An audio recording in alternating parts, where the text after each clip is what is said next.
Welcome to Tales from Home. This is a podcast and we're talking all about housing and renting within Blackpool and the wider area. Today I've got here is Z. She is a grow trainee over at Shelter Lancashire, and well, I'll let her speak.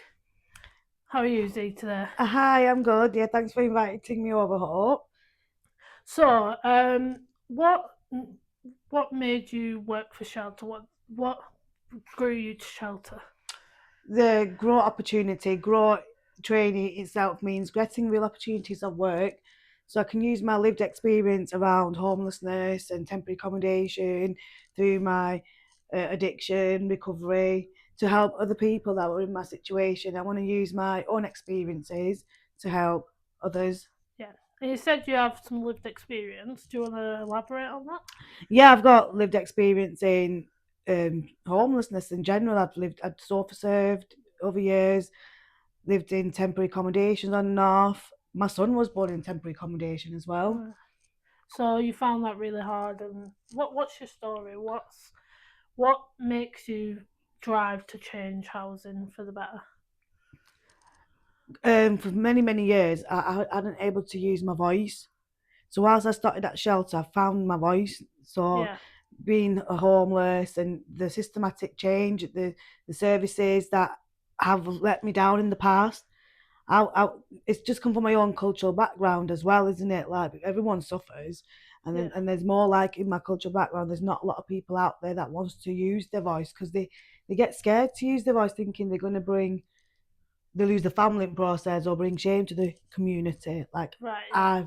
I I've done, have Yeah, yeah well, you haven't brought shame yeah to them. You yeah know you've grown, and we all have a story that, and we all have a journey to take in life, and whether that's a journey that might take a bit of a turn this to the right or to the mm, left, we all have to think about where that then leads us, and that leads you to the amazing growth trainee you are today, and further, which we'll talk about later on. yeah So, in terms of Blackpool news, so as you know, the campaign is based in Blackpool, and we are looking at different types of things in Blackpool around renting. okay And so we've been looking at like news stories recently. I just wanted your opinion on like a recent news story. So in the Gazette, they say that council rent is going to go up by it's going to go up. So council properties are going to go up in rent. The lowest, it's lower than last year's rent that went up by 7.7%. But so council properties at the moment are £84 for general rent properties and 113 for affordable rent properties, which is the ninth lowest in the country, and 22% below the national average. Despite rises in previous years, rent collection levels remain good with financial advice on offer to anyone who's struggling to pay. Around 70% of tenants are on benefits which support housing costs. A report of the executive says despite pressures of the last few years, overall rent collection rates have remained high as a result of the balanced approach. This is not just a collection of rent, but also the support given to tenants to maximise their income with financial advisors working as part of the rents team and separate projects assisting the long-term unemployed back into the labour market. So it's a 2.7% proposed increase. Now, when we look at Blackpool and we see that they've only built one social home in the last 10 years, okay and even though they do argue that they've built affordable homes, it's not the same thing. 80% of the market rate for affordable homes, and obviously social homes rent is is for the LAH rate. So what do you think about that? Do you think, even though it is below the national average, what do you think about it being in Blackpool around that? Well, I think that it's just not Blackpool, is it? I think the social housing there needs to be more everywhere. But I get Yeah, the Blackpool, the frustration, the residents in Blackpool that are struggling. Homelessness happens everywhere, It's Yeah. like myself as well. When I've had Section 21s myself, that was me last year. This time last year on Section 21, looking for a house, and I was on the second priority list on the banding, and I waited 6 years for a social housing that I've just got now. Yeah. I've only just moved into my property in June last year, Yeah. and like it's not enough, and it's not enough. It needs more. When you have people coming in shelter, we speak to our clients, and we have to tell them all the time, like, it's just, you have to widen that search, like I did. Yeah. You have to widen that search, and that's just that sad thing. Like, you can't always be where you want to be till you have to widen that search. Yeah, and I totally agree. And I think, though, yes, in that article it says it's 22% below the rate that it is for the rest of the country, but Blackpool's like social economic climate's a lot lower, so the money is a lot lower. And we can talk about putting people back in employment, and we can talk about Yeah, all this, but if the homes aren't there and the money's not there, then people are going to be stuck in this private rented sector of just rent increase. And though that's, we understand that rents do need to increase in social homes, and that's great because it'll be shown in the universal credit or the benefits, or even just in wages. It isn't a huge increase, and we understand that, and that is grateful. But the need for more social yeah, homes is still there. yeah, So you can put your rent increase up, but we need to know where that extra money is going, because yeah, we need to know that extra money is going to go in investing in the properties they've already got, to making sure they're good yeah, standard, and things like that happened in Rochdale don't happen in Blackpool. And the things that we keep going on about, where we just need more social homes. The yeah, more social homes we have, the less people need to rely on the private rented sector, which is always and will always be about profit, because no one's going to invest in a property to private rent yeah, to not make money from it. yeah, They're not going to do that. That's a stupid business idea. yeah, of If course. you go into business as a landlord, as a private rented landlord, and go, well, I'm not going to do this for profit. Well, great for you. You're a social landlord then. You're not a private rented landlord. A private rented landlord is in it for profit. I don't hate them for that. That's the choice they make. It's their business choice, and we can't hate every landlord for that. There is a space for private renting, but it needs to be good quality, and we need to get the dodgy ones out, and we need it to be affordable for the Yeah, average person, especially in Blackpool. yeah, Because there's other articles that came out in January that said there's a lot of London and southern people that are buying properties in Blackpool and then renting them out to people in Blackpool. Well, what if something goes wrong? Are they in London? Who's fixing them yeah, issues? yeah, Are of you course, coming yeah, up to check the property regularly? Or is it just because houses are cheap in Blackpool and you think you can make a quick buck? This is where we need to realise yeah. of why are properties being bought up to rent in Blackpool. Is it because it's cheap and you can make a good profit, or is it because you want to create good quality housing in Blackpool? If it is that you want to create good quality housing in Blackpool, then great. But then if something goes wrong in an emergency, how quick enough they're going Yeah, to come have and they fix got it? people there that are going to look after these Yeah, that's properties? it. And the rent that goes up in private rental, like, it's not affordable Yeah, for people that are not working, and it could be same people that are working, because we can just ends meet. Do you know what I mean? Like, with social housing, the rent can increase, but it can be affordable with yeah, extra still help, and then affordable. that's Yeah, why it needs to be more everywhere. And yeah. Blackpool, do you know what I mean? And there's a lot more, there's a lot more rights that renters have when it comes to social housing, and that's always great. We always want more rights, and we can look at the renters reform, and we can go, yeah, this is a really great part of legislation that hopefully will come through soon. Um, the issue is that we have been asking for that for years and Yeah, years and years, and it's still not at the level it needs to be at. But we take what we can, and the more rights for renters, the better. Um, so, what do you think about renters reform and how all that's going through? Do you think it's going to be good for the market? yeah, because I can give my own experience around that. Because like the couple of times with different landlords. I've had two separate Section 21s. The most recent one was last year, and he wanted to sell the property, hence why he gave me the Section 21. And then when I got given my new keys to my house and I give my notice in, he's like, "Oh, you can stay. I'm changing my mind." Oh. Oh, So okay. put you through all that stress, Yeah, finding another property, and well, now you've got a beautiful yeah. So social home. yeah. So So I'm it's not in comparison to my new built social yeah, home that I've got to compared to the where I was last year. yeah, You know, he wasn't even. He was a not a really decent landlord, yeah. and nicely put in it. Yeah. So Yeah. So then when I said no, I'm going to move, and then within that, it got really like nasty with me because I didn't bow down to him, and he was like, "Well, you've got 4 weeks, and I want somebody else to move in, even though you're not allowed to have somebody move in 12 months of like, yeah, yeah, it's difficult, isn't it? yeah, Why should you join the campaign? 8,983 households are on the social housing waiting list in Blackpool.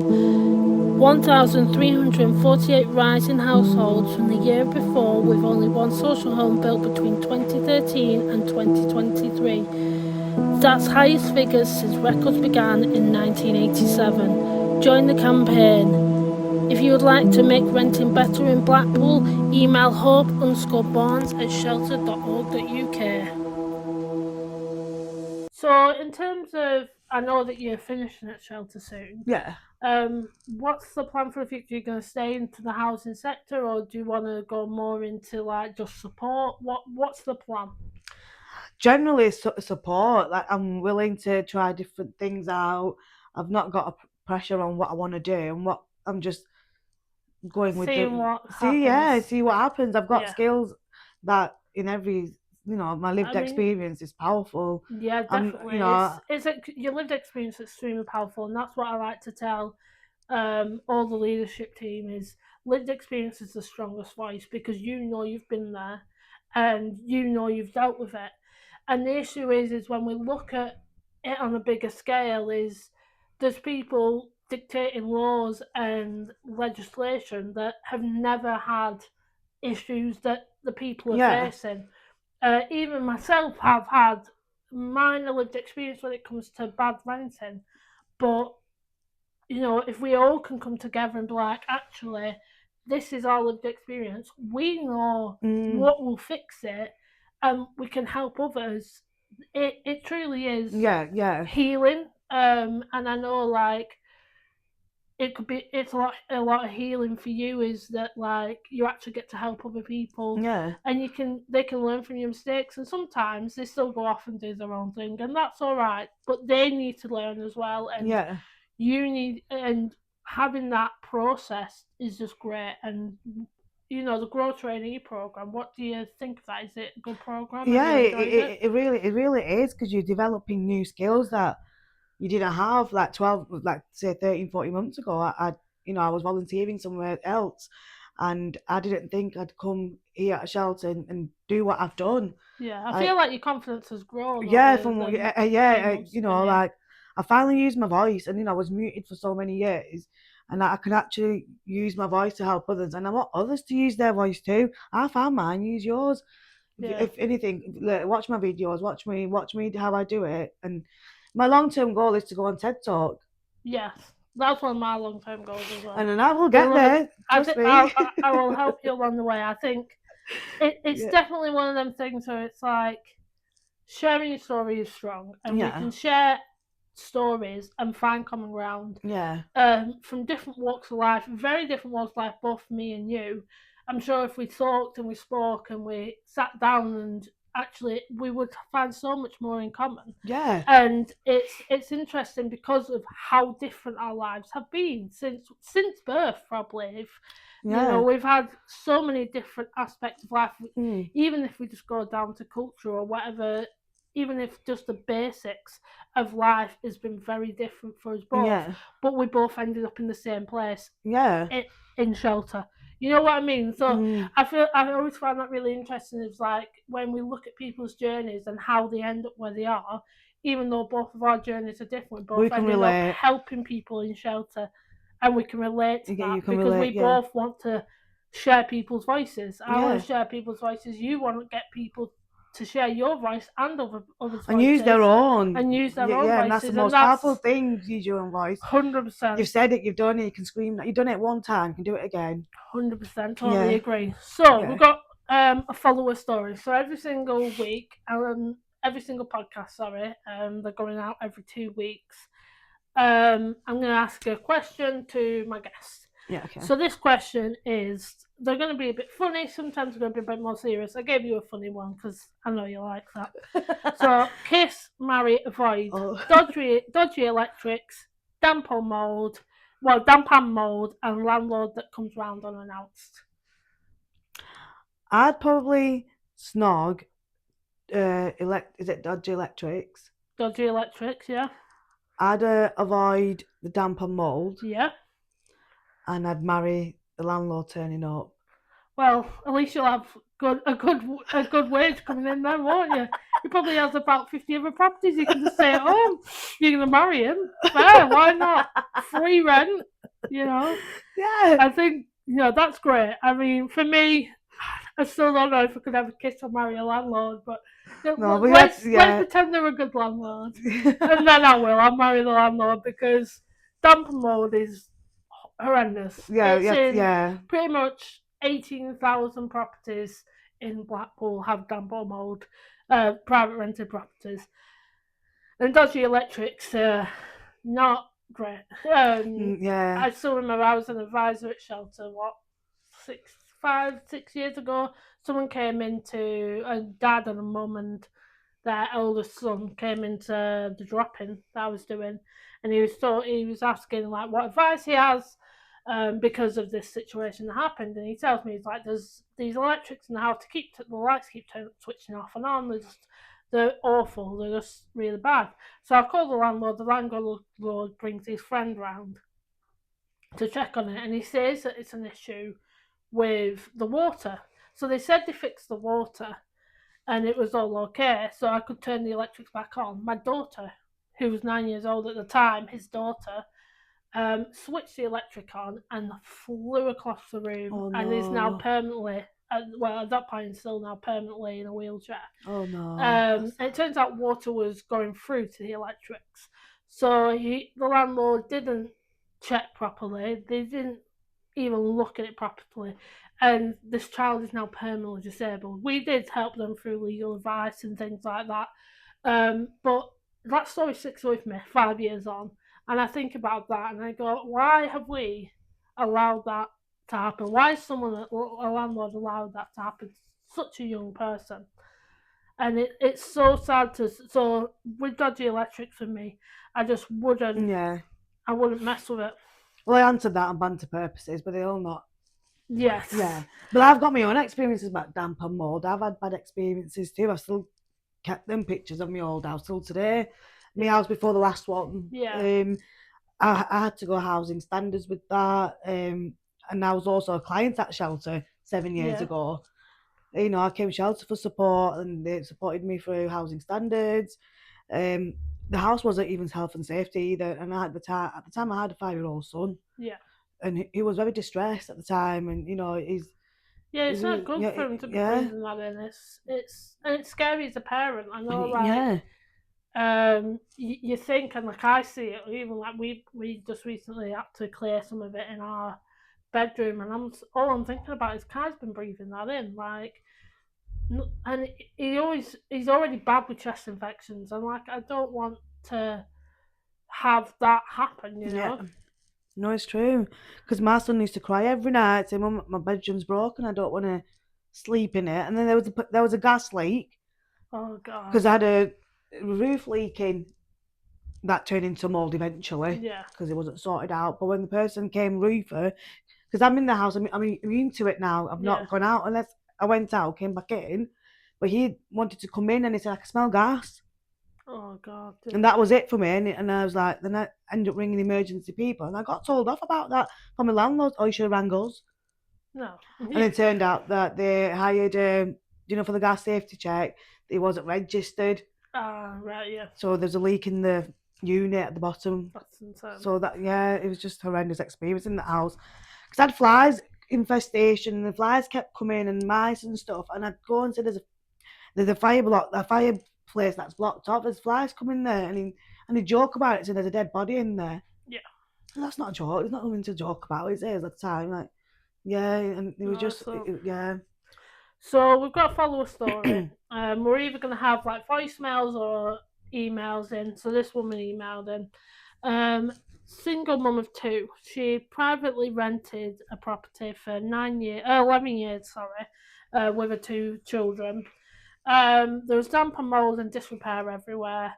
After numerous attempts of asking the landlord to sort out, she went to the council, who initially contacted the landlord to fix his issues with a set date. I think it was in like 9 months' time or whatever it was. And instead of fixing them by the date the council gave him, he handed them a Section 21 notice.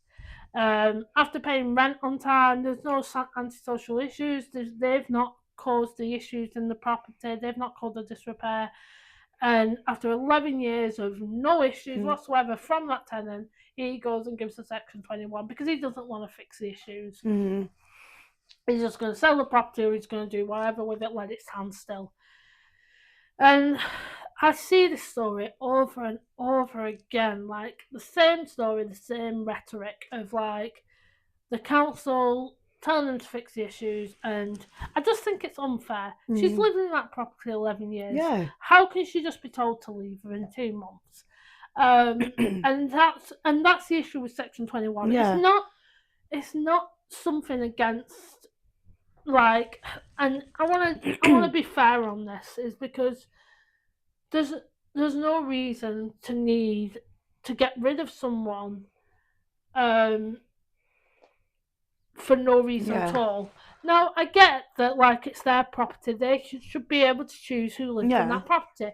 And that's great. But you rent that out to someone. They've lived in the house 11 years, probably lived in it longer than you ever lived in it. Let's be honest. That could be true, yeah. And so it's their home more than it is that landlord's home. And I think we need to differentiate between a house and a home. Yes, the landlord owns a house, but that person's made it a home with their two children, and you're expecting them to leave. And I feel like it's a cop-out. And I think, obviously with renters reform, we've got the look of like Section 21 being abolished, and that's great. But what comes in its way? What comes? Because let's not beat around the bush. We know there's going to be another issue that we have to fix, whether that's like having a guarantor and having this much like checks and all these different things. So what do you think about this story? Have you heard about these kind of stories before? I lived that story. Right, okay, well there you go. You definitely have the experience. I've lived that story. That story is me. Obviously, I've got one child, so I'm single mother, one child. So when I went through the council, the housing standards, they also give me my Section 21. Yeah. And obviously I had an advisor at shelter when I was a client, and there was communication, all that going on between them all. And you call that revenge eviction, don't you? And so, he did it. My Section 21 wasn't even in my name, wasn't even valid. Oh, right. Okay. Yeah. It's like he just copied and pasted it. Yeah, they often do. It wasn't even valid, seriously.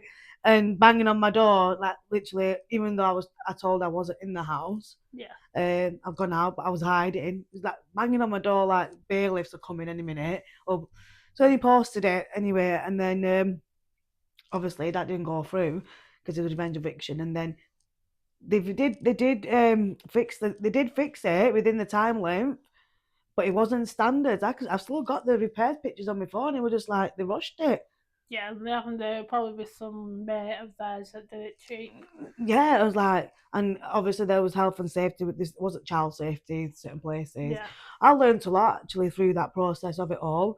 I really genuinely did. And on top of that, maintaining your own mental health. Yeah. And your child's, you feel like a failure, don't you? I felt like a failure. Like I was at uni and I'm trying to build this future for me and my son, maintaining all the process of, before I was living a lifestyle, like I had a lifestyle that wasn't healthy.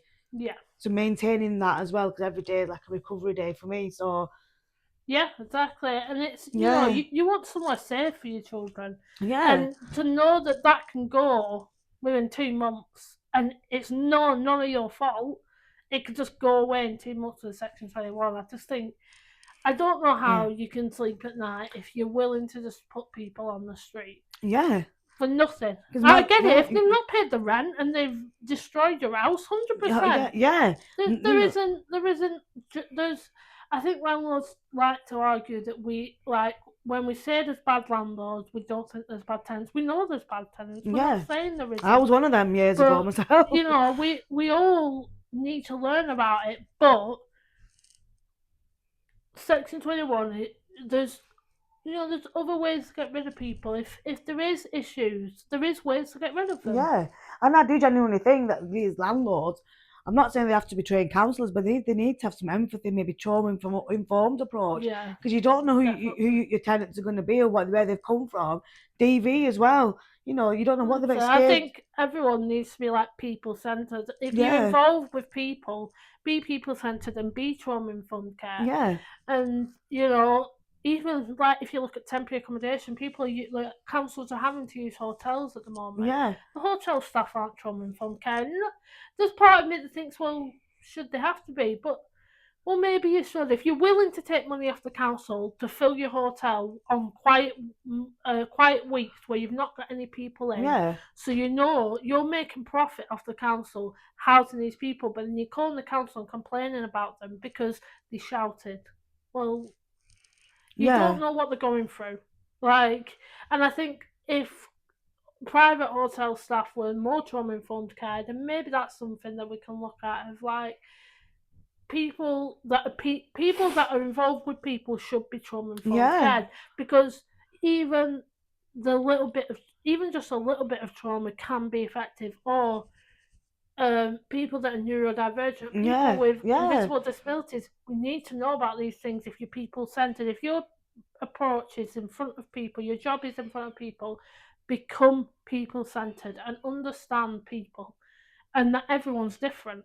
Yeah, my message out there would be to landlords out there that if you did what the tenants asked you to do, then they wouldn't have to go through channels like housing standards. Yeah. And then you're having to evict that person because you think, oh yeah, they've done something wrong. Yeah. But they've been telling you that there's an issue going on for how long and you've not sorted it, and then you're putting the children's at risk as well. Definitely. Yeah. And that's your home. You're doing in your own home, if I'm honest. Yeah, exactly. If you fix it when it needs fixing, and don't wait a year, then the issue isn't as big and it won't cost you as much. Yeah. If it's, it's that simple. Fix it when it needs fixing and it won't cost you as much. And then, eventually when you come to sell the place, you'll get more money for it. Yeah, just like you live in your own house and you maintain that. Yeah. That's also your house you're renting out. And the more time you're taking to fix it, it's going to cost you more. Yeah, definitely. And, you're doing it in your own. Why not want to keep your stuff, safe? Yeah, well, thank you for today. And honestly, it's been amazing speaking to you. And we'll definitely have to catch up again. And good luck in the future of shelter. We will definitely keep in touch. Yeah. Future after shelter, shall I say, actually. And thank you to everyone watching. We'll see you again in 2 weeks. Why should you join the campaign? 8,983 households are on the social housing waiting list in Blackpool. 1,348 rising households from the year before, with only one social home built between 2013 and 2023. That's highest figures since records began in 1987. Join the campaign. If you would like to make renting better in Blackpool, email hope_barnes@shelter.org.uk.